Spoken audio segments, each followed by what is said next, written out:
Hi everyone, it's Nikki Armstrong, nurse practitioner from Armstrong Telehealth LLC. I started this telehealth company in hopes of increasing access and affordability for patients to get in to see a healthcare provider. I'm starting a blog on my website just to answer some of the most commonly asked questions I've been getting on social media and in my clinic.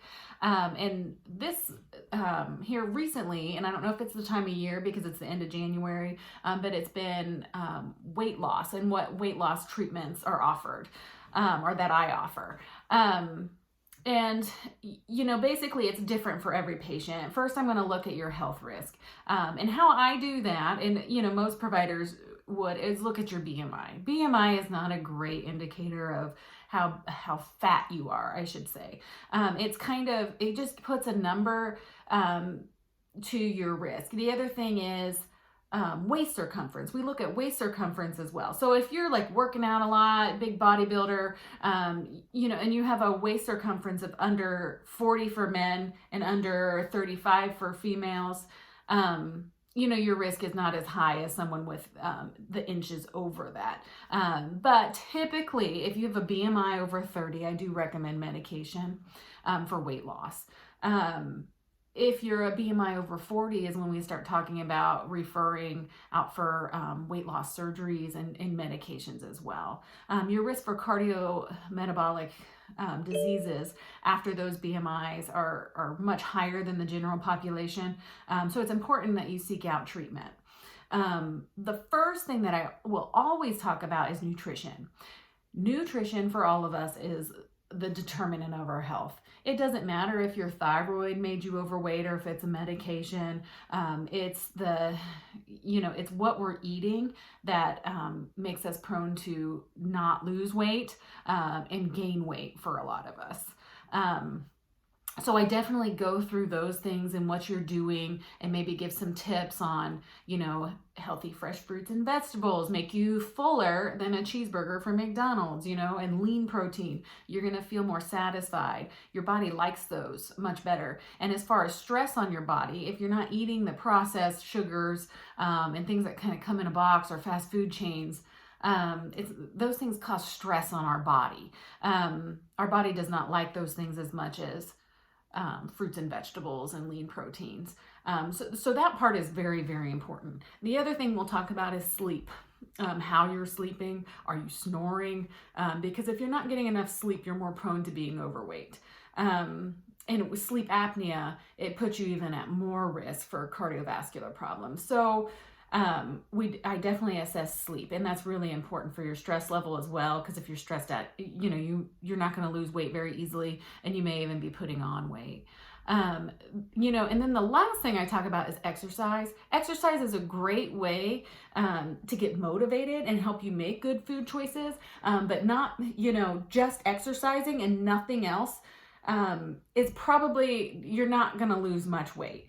You've got to really watch what you're eating. And it doesn't matter if, your thyroid or some kind of hormonal imbalance caused the weight gain. If you don't lose it, it's not just going to fall off if you get your thyroid fixed, I guess is what I'm saying.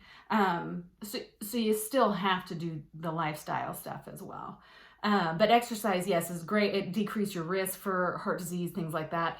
It's good for self-confidence. And again, it can help you make better food choices and be more energetic. So again, for those with BMI over 30, I'm going to start talking about medications. If your BMI is 27 or higher and you've got something like diabetes, I'm probably going to talk to you about weight loss medications. The first line medication that's recommended is going to be the GLP-1 receptor agonist. This is going to be like your semaglutide, liraglutide, which is Ozempic, Wegovy, Victoza. They're the injectable medications that you give yourself. A couple of them are once a week. The Victozas every day. They do come in pill form, or at least the Ozempic does. But you have to take it every day, and most people don't. They go for the injectable kind. It's subcutaneous injection, so you just give it kind of in a fatty area behind your arm, belly, or your thigh. And they're once a week. The plus side of these medications is that they are very effective for most people to lose weight. They can also treat things like diabetes, and they decrease heart disease risk in people with the type 2 diabetes. So they're very effective in things like that. The cons of these medications, and the main barrier that I see, is cost of these medications. Insurance will not cover them for weight loss at this time. But if you have diabetes, pre-diabetes, or a history of diabetes, things like those diagnoses will be more likely they'll get covered. And I will try as hard as I can to help you with your insurance company and work with them to try to get these meds covered to decrease your out-of-pocket costs, but they are very expensive. About $1,000 to $1,500 a month is what you can expect to pay. The other thing is their side effects. They have a lot of gastrointestinal side effects. So like vomiting, diarrhea, constipation, gassiness, bloating. Because how they work is they decrease the speed that you digest, or that your stomach empties. So you feel full longer. They also increase your insulin secretion, helping you use the foods you're eating better. And so again, very effective.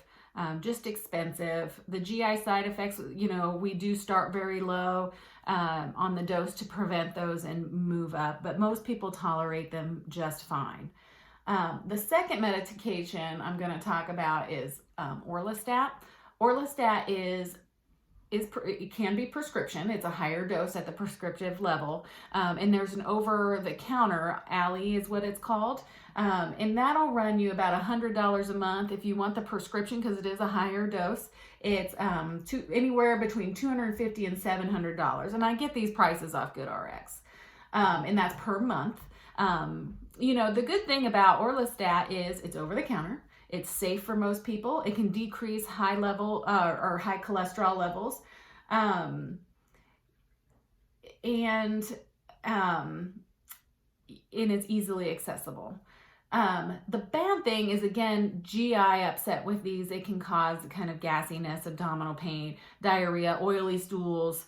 Some people don't tolerate it. Some people tolerate it just fine. You also have to take it 3 times a day with food, with your meals, because it works by blocking fat absorption. It doesn't block all fat absorption. It's just like 30% of the fat you eat. So that's less calories. And, the other thing with it is we worry about your fat-soluble vitamins. You can become deficient in vitamin D, which a lot of us are already deficient in vitamin D. So it's something that we need to consider when you start this medication. But people do just fine with it, and it's very safe. It's not the most effective, but it's much, much cheaper than the GLP-1s. The next medication we're going to talk about is the phentermine topiramate combination, or Qsymia is a brand name for it. It runs about $200 a month. These two medications were combined because together they can decrease your appetite. Phentermine on its own decreases appetite. It's a stimulant, and it also, increases energy, hopefully movement with that. And it's much cheaper on its own. And then you can do topiramate on its own as well, which is an anticonvulsant. They think it works with cortisol, and that's why it helps you lose weight. But those two separated, you just have to take 2 pills instead of 1, are much, much cheaper. So that's one of the pros of this medication. The cons is phentermine can be hard to get. It is a controlled substance because there's a potential there for abuse. So even your regular doctor in a clinic may not prescribe this medication for those reasons. And I don't do it over telehealth just because I don't want any flags from the DEA because I'm doing controlled substances over telehealth. Plus, I should have a very good blood pressure reading and things like that before prescribing this medication because that is one of the risks. It does increase your blood pressure. So if you've got problems already, it's kind of a contraindication. And it's not effective enough for me to really like have you get your blood pressure on your own and things. It's just not, it's not worth it for me. And you may find that in a lot of your regular provider offices too. Weight loss clinics will prescribe that medication though. The next medication we'll talk about is bupropion and naltrexone. It's a combination pill. Contrave is the brand name, and there's no generic for that one.